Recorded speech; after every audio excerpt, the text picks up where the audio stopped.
విజేతని ప్రకటించే ప్రక్రియ. థ్యాంక్స్ అండి థామస్ గారు. నేను మీ జేమ్స్ కెమెరూన్ బ్రాకెట్ లో గోదావరి అబ్బాయి.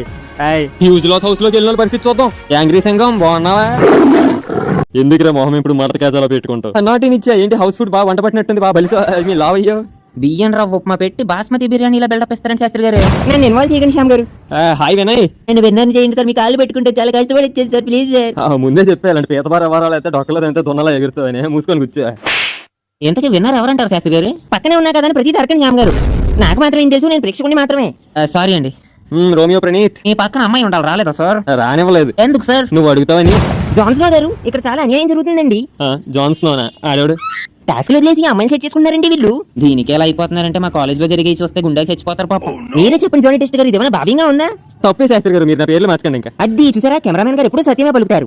కెమెరూన్ అండి, జేమ్స్ కెమెరూన్. ఎందుకు శాస్త్రి గారు అంత కోపం? ఏం సాధిస్తారు దానివల్ల? విన్నర్ డిక్లేర్ చేసేద్దామా? కండల మండేలాలు. రోమియో ప్రణీత్ గెలిచేసారా? అమ్మాయిలు పడేయాలంటే నీలా ఎక్కిలిగా కాదురా, నాలా బలంగా ఉండాలరా. భవ్య మన పెళ్లి గ్రాండ్ గా చేసుకుందాం.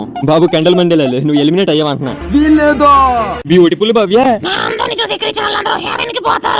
నువ్వు కూడా ఎలిమినేట్ అమ్మా. కాబట్టి బీటెక్ చేసి normal student mister Shyam. Elimination ఎందుకులేండి, గెలిచేవరా గుట్లే. మీ బుగ్గ మీద పుట్టుమచ్చ చూసినప్పుడు అనుకున్నాను చూపి మీరు గెలుస్తారని. ఎలా గెలిచావురా?